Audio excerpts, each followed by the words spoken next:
Eu quero aqui preparar esse momento tão especial, porque nós vamos receber uma ministração musical falando do Natal, falando da última oportunidade, e eu quero falar aqui com você sobre o convite de Jesus. Quem foi convidado para estar aqui nessa noite? Alguém foi convidado para estar aqui? Alguém foi convidado para vir ver? Lá atrás tem gente que foi convidada, eu também fui. Todos nós fomos convidados, o Espírito Santo nos convidou para vir à presença dele. Diz a Bíblia assim: venham a mim, e aqui é Jesus quem está falando. Venham a mim todos que estão cansados e sobrecarregados, e eu lhes darei descanso. Tomem sobre vocês o meu jugo e aprendam de mim, pois eu sou manso e humilde de coração, e vocês encontrarão descanso para as suas almas, pois o meu jugo é suave e o meu fardo é leve. Diga comigo: o jugo de Jesus é suave, o fardo de Jesus é leve, e eu preciso tomar para mim. Amém? Pai, abençoe-nos pela tua palavra, do poder de Jesus. Tome teu assento um pouquinho. O tema para a nossa mensagem é o maior de todos os convites. É Jesus estendendo a mão e chamando a mim e a você para ir até Ele. Quando eu penso em convite, a gente recebe convite, alguns a gente valoriza e atende, outros a gente despreza. Talvez você tenha convite na sua casa que até hoje você não respondeu, até hoje você nem ligou, mas todos nós recebemos convites. Só que esse é um convite diferente, esse é o convite de Jesus, e Jesus está nos convidando até a presença dele. E nesse convite existem alguns segredos que esse texto nos apresenta do convite que Jesus faz. É um convite que você já ouviu com certeza muitas vezes: vinde a mim, vinde a mim. Mas talvez você não tenha pensado na dimensão e o significado desse convite para mim e para você. Eu considero esse o maior de todos os convites que nós já podemos receber na nossa vida. E nesse convite, ele é maior de todos os convites, porque ele é um convite feito pelo próprio Jesus para nós irmos a Ele mesmo. Ele não está chamando a gente para ir a uma religião, Ele está chamando a gente para seguir um documento, Ele está chamando a gente para a gente seguir a uma instituição, Ele está chamando a gente para a gente seguir a Ele mesmo. Sabe, tem gente que fala muito bem de Jesus, outros falam muito mal, mas alguns que falam bem de Jesus dizem assim: não, Ele foi um bom homem, o homem de Nazaré, aquele homem que ensinou coisa boa para a gente. Mas essas pessoas que falam isso de Jesus não conseguem vê-lo como Deus. E nesse texto ele acaba com tudo isso, ele acaba com essa especulação, ele acaba com essa má interpretação quando ele diz: venham a mim, porque eu posso dar descanso para a sua alma. Meu irmão, um remédio não pode dar descanso para a minha alma, um psicólogo profissional da área não pode dar descanso para a minha alma, mas Jesus disse que Ele pode. Então Ele não pode ser um homem qualquer, Ele não pode ser apenas um bom homem, Ele não pode ser um profeta, Ele não pode ser alguém bem intencionado, Ele tem que ser mais do que isso, porque eu não consigo aliviar a alma de ninguém, você não consegue aliviar a alma de ninguém, mas Ele, Jesus, disse: vinde, porque eu posso resolver o seu problema da sua alma. Então só nos resta dizer que Ele é Deus. Ele é Deus. Veja, Jesus não está dizendo assim: sigam as minhas ideias. Jesus não está dizendo assim: façam isso ou façam aquilo. Jesus não está dizendo assim: vá em tal lugar. Ele diz: venham a mim. E esse convite, meu irmão, está de pé até hoje, porque Jesus é o autor do convite e ao mesmo tempo, escute isso, Ele é o endereço final do convite. Ele escreve o convite e Ele mesmo é o endereço final desse convite. Jesus diz: vem, mas aonde eu vou? Jesus diz: a mim. Quando está entendendo essa palavra? Então Jesus, ele assume a responsabilidade e ele nos dá a segurança de que nós podemos confiar no seu convite, de que nós podemos ir a Ele. Ah, meus queridos ouvintes, nenhum de vocês aqui precisa de uma nova religião. Nenhum de vocês aqui precisa de uma nova regra, de uma nova lei, de um novo costume, de uma nova prática. O que a gente precisa, na verdade, é de um novo líder. É de alguém que lidere a nossa vida. É alguém que seja amigo. É alguém que seja pessoa para nós. Por exemplo, quando você vê um time de futebol perdendo, aí o exemplo que nosso irmão falou aqui do Vasco, né? Quando você vê um time perdendo, nada contra, irmãos, por favor, não sou flamenguista. Mas quando você vê um time perdendo, não adianta ter uma tática nova, ter uma regra nova, o que precisa é ter um técnico novo. Quando Jesus faz esse convite, está dizendo: eu quero ser o técnico da sua vida. Eu quero treinar você para vencer. Mas antes disso, tem um problema na sua alma. Por isso que você precisa vir a mim para eu resolver o problema da sua alma. É assim que Jesus está falando nessa noite. Como estão entendendo? Irmão, tudo que nós precisamos está em Jesus. Tudo. Como cantamos nessa noite, de tudo que eu provei, de tudo que eu já vi, nada se compara ao teu amor, Jesus. Compara, Edinho, a vida que você viveu antes. Tinha coisa boa lá que se compara ao que você recebeu de Cristo?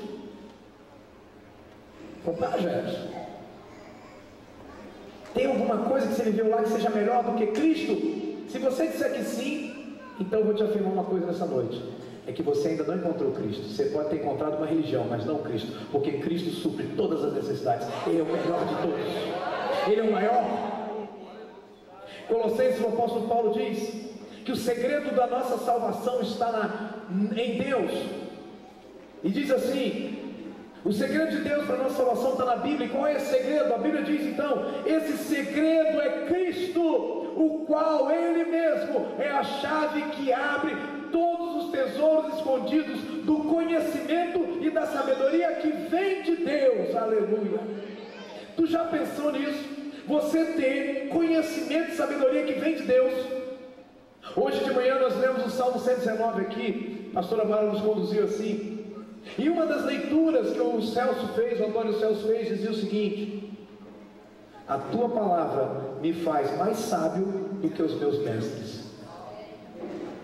Porque às vezes a gente fala assim: poxa, eu queria crescer, eu queria avançar espiritualmente, eu queria isso, eu queria aquilo. O segredo, irmão, está em você conhecer a palavra. Ontem aqui no casamento, um rapazinho chamado Yuri, ele virou para mim e fez uma pergunta: pastor, como que você chegou onde você chegou? Qual é o segredo? Olha a pergunta que ele me fez ontem. Qual é o segredo? Como que você chegou? Eu falei: rapaz, não dá para responder isso com uma frase, mas eu posso te ajudar com algumas coisas. A primeira coisa é fazer o que você está fazendo. Ele: como assim, pastor? Ter um coração disposto a aprender e crescer, fazer as perguntas certas. E a segunda coisa, pastor, a segunda coisa é você se aproximar de pessoas que estejam sempre à frente de você. Senta com idosos, conversa com eles, porque os idosos me ajudaram a não errar tanto na minha vida, porque os erros deles me ensinaram. E a terceira coisa, pastor, eu falei: a terceira coisa que supera as outras duas é a palavra de Deus. Coma a palavra, beba da palavra, se envolva com a palavra, porque o segredo é Cristo, e Cristo é a chave que vai abrir os tesouros escondidos do conhecimento e da sabedoria que vem de Deus. Então o maior dos convites é um convite para a gente ir a uma pessoa, e não uma religião, e não uma instituição.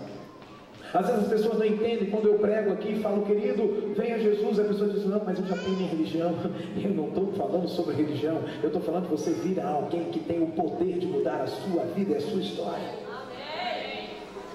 O maior de todos os convites é um convite forte, porque além de ser um convite que nos convida para irmos a uma pessoa, é um convite também que não precisa de intermediários. Não tem ninguém para a gente parar. Esse convite, irmão, não é um convite que vai levar a gente para uma sessão, para uma repartição. E às vezes as pessoas usam esse exemplo: olha, para chegar o presidente tem que passar pelos ministros, mas para chegar o prefeito tem que passar pelo secretário, né? Semana fui lá tomar um café, cadê o Cleuto? Onde está o Cleuto? Está por aqui? Insistiu para eu estar junto lá, quero agradecer ele também. Não veio hoje. Mas tem que chegar, passar por alguém, mas é óbvio que sim. Quando a pessoa não te convidou para ir direto a ele, então você tem que passar por alguém. Se eu te convido para ir à minha casa comer comigo, Você não precisa perguntar aos pastores, aos diáconos, porque eu convidei. Então, se Jesus convidou, é Ele que está convidando. Ele não diz para mim, para você, que nós temos que passar por alguém. Ele não diz que a gente tem que passar por um outro homem. Ele não diz que a gente tem que passar por outra mulher. Ele diz simplesmente o seguinte, que a gente não precisa de aval e não precisa de carimbo de ninguém. Ele diz simplesmente assim: vinde a mim. Aleluia. Ele diz: vinde a mim. Veja, não tem ninguém aí. Não tem ninguém entre eu e Ele. Ele diz: vinde a mim. O caminho está liberado, o acesso está liberado. É Ele quem convida, é Ele quem nos dá a liberdade de nós nos achegarmos à presença dEle. Só que a gente gosta de complicar as coisas, né? Não é verdade? Você está num lugar e diz assim: olha, você ganhou um prêmio. Não, como ganhei? Não, como? Não, tem que ter alguma coisa, tem que ser mais difícil. A gente não gosta de coisa fácil, ou que pelo menos aparenta ser fácil. Nós gostamos de complicar. Nós queremos tornar as coisas simples mais complicadas, irmãos. Mas a Bíblia diz assim: mas pela sua graça e sem exigir nada, Deus aceita todos por meio de Cristo Jesus, que os salva. Aleluia. Romanos 3:24. E eu quero desafiar você que anote esses textos, confira na tua Bíblia quando chegar em casa, confira agora, mas não fica lendo a Bíblia toda agora, que senão você perde o que Deus está te falando.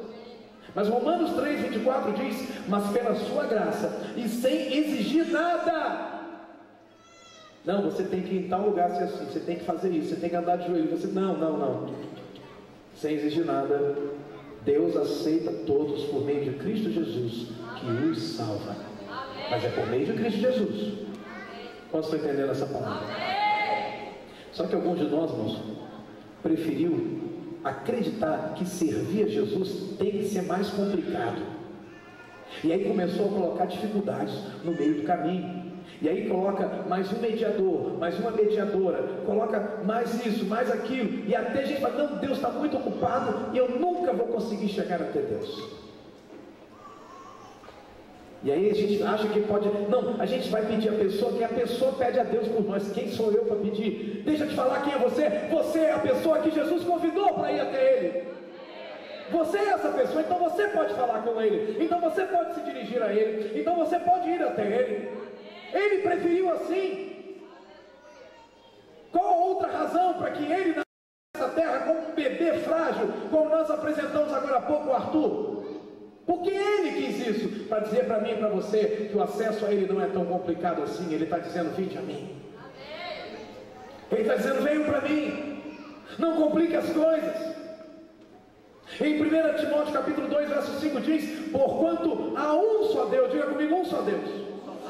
Mas também a mesma Bíblia diz: e há um só mediador. Diga: um só mediador entre Deus e os homens. E quem é? Cristo Jesus. Só Ele. O homem está aqui, eu estou aqui, Deus está aqui, e entre eu e Deus só tem um, Jesus. E o mesmo Jesus me convidou, e Ele disse: vinde a mim, então eu vou. Aleluia. O que é mediador, irmão? Mediador é alguém que fica no meio. Mediador é alguém que fica entre dois, para estabelecer amizade entre os dois, paz, reconciliação. Mediador é aquele que procura aproximar os dois lados. E a Bíblia diz que Deus estava em Cristo, reconciliando consigo o mundo. Eu estou citando Coríntios. Mas ainda em Mateus 11, olhe para a sua Bíblia, no verso de número 27, Jesus diz assim: todas as coisas me foram entregues por meu Pai. Ninguém conhece o Filho a não ser o Pai. Isso aqui é forte, porque há uma corrente de pensamento que diz: ora, a mãe conhece o filho. Olha, a mãe sabe tudo do filho, a mãe consegue aliviar a barra com o filho. Mas a minha Bíblia e a sua Bíblia diz, pela boca de Jesus, que ninguém conhece o Filho, a não ser o Pai. E que ninguém conhece o Pai, a não ser o Filho e aqueles a quem o Filho o quiser revelar. Eu conheço o Pai, porque Jesus me revelou o Pai. Porque Jesus conhece o Pai. O Filho conhece o Pai. Quantos estão entendendo isso? Jesus é o único que tem acesso ao Pai. Jesus é o único que conhece o Pai. O maior dos convites também é um convite urgente para todos. Para todos. Ele diz: vinde a mim todos vocês. Todos vocês. Agora escute, como que a gente interpreta esse texto? Da forma errada. A gente fala: não, Jesus só está chamando cansados, sobrecarregados. Mas não sou eu essa pessoa. Vamos entender melhor o texto.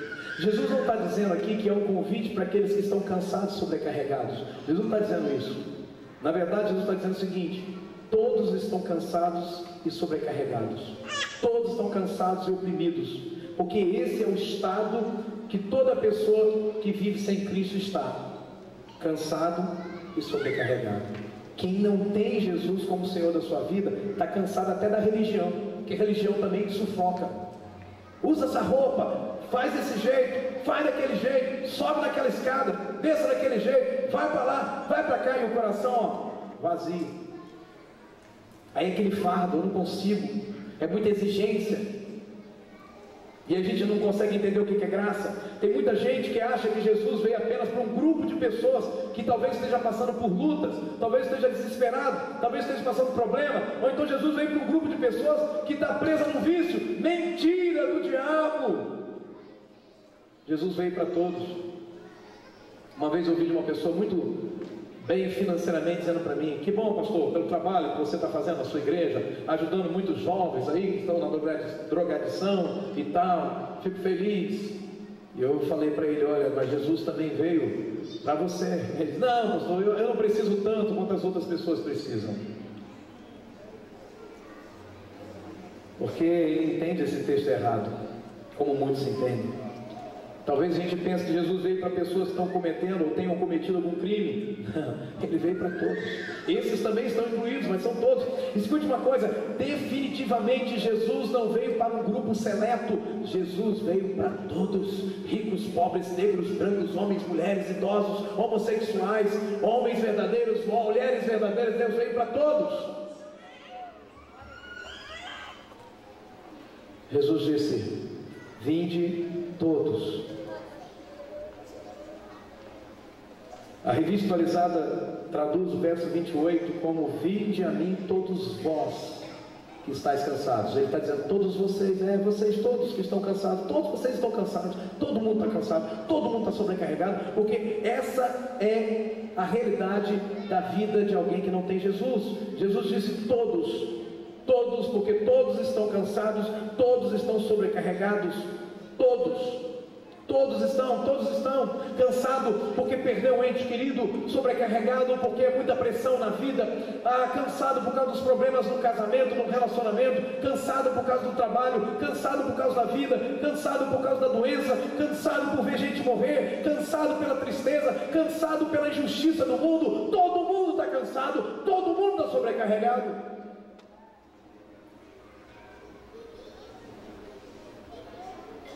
Cansado significa fadigado, significa alguém com falta de forças pelo excesso de esforço. Isso é cansaço, sabe? Foi mais ou menos assim que alguns de nós ficou quando nós fomos bater a laje dos fundos aqui da galeria, de 6 da tarde até 7 horas da manhã do dia seguinte. Às 4 da manhã tinha gente já entregando, eu tentando segurar alguns, dizendo: Ronaldo, não vai, Ronaldo, não vai. Quando deu 4h30, Ronaldo diz: eu não aguento mais, eu preciso ir, pastor. Eu falei: fica, porque a gente fez um esforço, a força acabou porque a gente fez muito esforço a noite toda. Cansado significa alguém que não aguenta mais, cansado porque está dando mais do que pode dar, cansado porque sabe, está fazendo tudo que pode para ser uma pessoa certinha, correta, mas sem Jesus a gente vai ficar cansado desse esforço, e esse esforço não vai dar em nada. É como se você estivesse se esforçando todo dia, que você plantou um pé de laranja, mas você não quer laranja, você quer limão, e no dia seguinte você arranca todas aquelas laranjas e joga fora, e no outro dia você volta e diz, eu vou começar aqui a colher o limão, mas de manhã aparece de novo um fruto, mas não é um limão, é uma laranja. E por mais que você arranque os frutos, nunca vai ser suficiente, nunca vai resolver o problema. Eu poderia resumir a palavra cansado numa única palavra também: esgotado. Esgotado, acabou, não tem mais nada para oferecer. Estou cansado, não aguento mais. Muitos chegam nessa realidade de vida e assim tiram a própria vida porque estão cansados, não aguentam mais. Mas Jesus também falou sobre sobrecarregado. Então significa alguém que tem muitos compromissos, muitos afazeres, muitas cobranças. Significa alguém que está carregando um peso que é maior do que a força dele pode suportar. A gente faz de tudo para se livrar do pecado, para resolver o problema do vazio dentro do nosso coração, do pecado. Mas por mais que a gente faça tudo, por mais que a gente dê todas as forças que a gente tem, o peso do pecado é maior do que as nossas forças podem suportar. Quantos podem dizer amém? Amém. Eu gosto da definição que diz que sobrecarregado é aquilo que dificulta o equilíbrio da carga. Sabe quando você pega um peso que é mais do que você pode suportar? Você começa a desequilibrar. Carrega uma pessoa mais pesada do que você pode carregar nos braços. Então é exatamente que as pessoas estão assim hoje. As pessoas hoje estão desequilibradas. Um discute no trânsito, saca de uma arma e atira. Outro arranha um carro de outro, o cara do carro já sai e já mata o outro. Um fica devendo R$2, o outro mata cai R$2.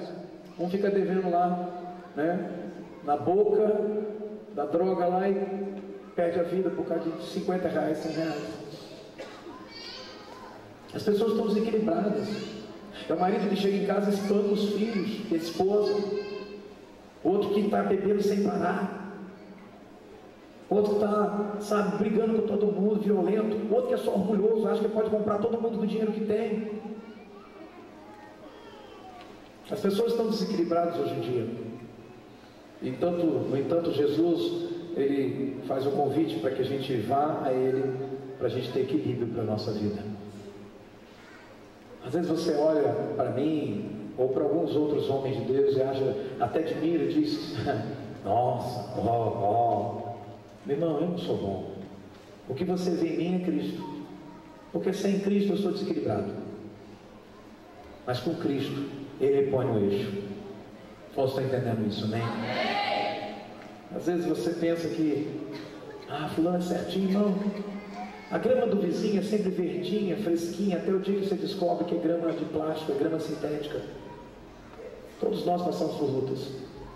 Todos nós temos dificuldades, todos nós temos pontos em nós que nos desequilibram. Mas quem tem Cristo, tem equilíbrio.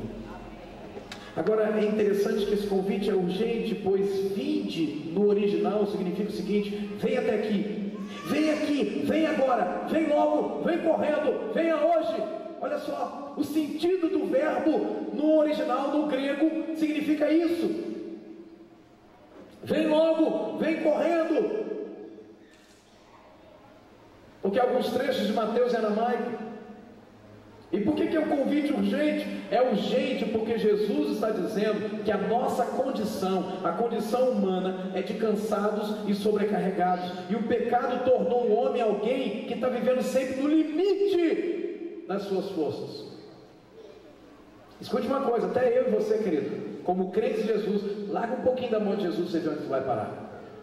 É incrível como eu vejo pessoas hoje com o rosto desfigurado. Outro dia eu estava olhando uma foto de uma pessoa que está vivendo hoje uma situação muito complicada no pecado, e eu olhei assim, gente, cadê o sorriso dessa pessoa? Olha o rosto dela hoje. É uma mudança radical. É urgente, porque a tua situação é urgente. Você já esperou até aqui, olha no que deu. Cada vez mais você se envolve na situação de, não, eu vou resolver, eu vou fazer tudo direitinho. Só que, querido, você não conseguiu resolver o problema. E pior, o problema anestesiou você, e você está com uma dor que continua aí e fica tomando anestesia o tempo todo. Eu sofri de um problema de cálculo renal em Alagoas e tomei 2 doses de morfina para aliviar, mas rapidamente aquilo nem fez efeito, mas o pequeno efeito que fez, quando passou, a dor voltou de novo. Por quê? Porque o problema foi resolvido. E sabe que, humanamente falando, meu irmão, as pessoas estão tomando tanto remédio, são chamados de ansiolíticos. O nível de consumo de ansiolíticos subiu assim, imenso. Por quê? Porque as pessoas não conseguem dormir, tomam remédio. As pessoas estão passando por uma luta no coração, tomam remédio. E não aduzir no coração fisicamente falando, no coração, alma. E as pessoas estão presas a remédio, e ansiolítico para lá e tal, e vai anestesiando essa pessoa, mas a dor continua lá, o problema da alma não foi resolvido, e a dor está voltando. Por quê? Porque só Jesus pode resolver o problema da nossa alma. Alguns fazem acompanhamento psicológico, tratamento, psiquiatra, faz tudo, mas a alma continua lá, com problema. Quantos estão entendendo essa palavra? Sabe, queridos, é por isso que você não pode esperar mais. A Bíblia diz em Hebreus capítulo 3, versos 7 e 8: assim, pois, como diz o Espírito Santo hoje, se você ouvir a voz do Senhor, não endureça o seu coração. A única maneira de a gente vencer o cansaço da alma é a gente encontrar a paz em Jesus. É a única maneira. Não tem outra, irmão. Essa é a receita da cura da alma. A alma cansada, diga comigo, a alma cansada precisa de lugar de descanso. E esse lugar tem um nome: Jesus. Ele é o descanso da minha alma. Irmãos, a tristeza pelas derrotas sofridas, o medo da vida, o medo da manhã, a alma atribulada, a alma cansada, depressão, tudo é sintoma de um único problema: depressão, alma atribulada, medo da manhã, medo da vida, derrota sofrida, tudo isso é sintoma de um problema. Desequilíbrio, tudo é sintoma de um problema. Sabe qual é o problema? Alma cansada. Tudo que as pessoas mais querem na vida é resolver o problema da alma. A alma, ela encontra descanso quando ela aceita o convite de Jesus. E Jesus tem uma promessa: eu vou aliviar você. Há 20 anos eu sou aliviado por Jesus. Eu tinha uma alma muito cansada, mas Jesus veio e eu aceitei o convite dele. Ele tem um convite para você nessa noite. Talvez esse seja o último Natal. Para muitas pessoas este ano, elas não conseguiram chegar até o Natal. Isso não é uma forma de lançar sobre nós uma determinada pressão ou opressão, mas nos fazer pensar. Eu fico pensando, quando Jesus veio a essa terra, eu penso em 2. Eu penso primeiro naqueles que tiveram oportunidade e simplesmente desprezaram essa oportunidade. Por exemplo, você já se deu conta que Maria e José bateram em algumas portas para conseguir lugar para repousarem, e eles levaram um não?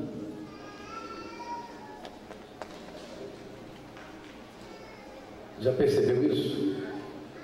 Imagina você, dono de um hotel em Belém. José bate na tua porta e diz: eu queria um lugar aí para entrar e ficar com minha esposa. Ela está grávida, está prestes a dar à luz. E aí você reage dizendo: não tem lugar. Não tem lugar aqui. Está cheio. Estou ganhando dinheiro agora, não tem tempo para abrir o espaço, nem colocar um colchão num canto para vocês. Não, estou ganhando dinheiro na minha hospedaria. E aí José continuou caminhando, mas encontrou uma outra pessoa, um outro homem, que tinha um estacionamento de animais. Era um estábulo. E esse homem falou: olha, eu quero tanto abrigar você, José e Maria, mas eu não tenho um espaço aqui dentro. Mas eu quero ceder o único espaço que eu tenho, o estábulo.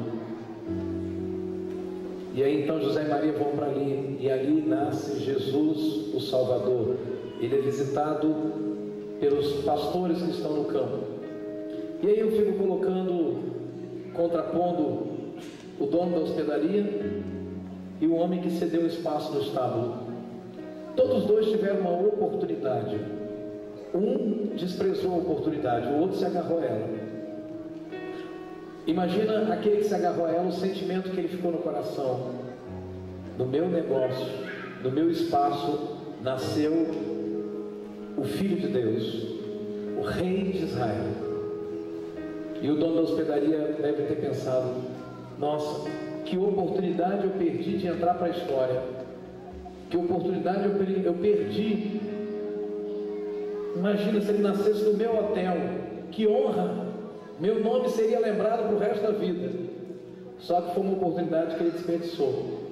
Olhando para esses dois homens, eu penso que é assim que nós muitas vezes estamos. Jesus continua dizendo: vinde a mim, sua alma está cansada. E ele continua dizendo: e eu posso aliviar você, eu vos aliviarei. Tudo que as pessoas mais querem é resolver o problema da alma delas. A alma, ela encontra descanso quando aceita o convite de Jesus, e a promessa de Jesus é: eu vou aliviar vocês, eu vos aliviarei. E quando eu penso na conclusão dessa palavra dessa noite, olhando para esse texto, nós nos equivocamos, porque às vezes pensamos assim: olha, eu já tenho uma vida legal, olha, eu mesmo estou vivendo muitos milagres de Jesus no ano 2017, que está quase acabando. Quantos estão vendo muitas bênçãos de Deus na sua vida? E quantos estão vendo? Levante suas mãos. Muitas bênçãos. Então deixa eu te falar. As bênçãos de Deus que vêm para a nossa vida nos tornam mais responsáveis ainda. Porque Jesus diz em Mateus capítulo 11, subindo um pouquinho os nossos olhos, verso 20 ao 24, Jesus diz o seguinte: então Jesus começou a denunciar as cidades em que havia sido realizada a maioria dos seus milagres, porque elas não se arrependeram. Então Jesus disse: ai de você, Corazim, ai de você, Betsaida. Por que ai dessas cidades? Porque se os milagres que foram realizados entre vocês tivessem sido realizados em Tiro e Sidom, há muito tempo elas se teriam arrependido, vestindo roupas de saco e cobrindo-se de cinzas. Sabe o que esse texto Jesus está dizendo? Que os milagres nos tornam mais responsáveis ainda. Que quando Deus faz um milagre na nossa vida, quando Deus manda uma bênção na nossa vida, não significa que a gente é bom, não significa que a gente é merecedor, significa que a gente tem mais um motivo para voltar a nossa vida para Deus. Quantos estão entendendo isso? Ou seja, Jesus conclui dizendo no verso 21, 22 a 24, Jesus diz: mas eu lhes afirmo que no dia do juízo, no dia da volta dele que foi cantado nessa noite, haverá menor rigor para Tiro e Sidom do que para vocês. E você, Cafarnaum, será elevado até o céu? Não, você vai descer até o Hades. Porque se os milagres que em você foram realizados tivessem sido realizados em Sodoma, ela teria permanecido até hoje. Veja, Sodoma, uma cidade mais terrível. Mas eu lhes afirmo que no dia do juízo haverá menor rigor para Sodoma do que para você. O que quer dizer isso, irmão? O rigor é na medida daquilo que você usufrui de Deus. Se você sabe quem é Deus, se você tem recebido bênçãos de Deus, se você tem, desfrutado das coisas de Deus, mas mesmo assim não se arrependeu de uma vida longe de Deus, não se voltou para Ele, não veio a Ele, estando sobrecarregado e cansado, o rigor que virá sobre você é maior do que o rigor que vem sobre aquele que viveu nessa terra de forma muito difícil, que não foi protegido, não foi abençoado. É isso que Deus está falando. A medida é de acordo com aquilo que a gente vive, com aquilo que a gente tem recebido. Então eu quero perguntar algo para você nessa noite. A Bíblia conta a história de Noé. E Noé, estando na arca, num dado momento, ele pega uma pomba e solta a pomba. A pomba voa, não encontra lugar para colocar os pés dela.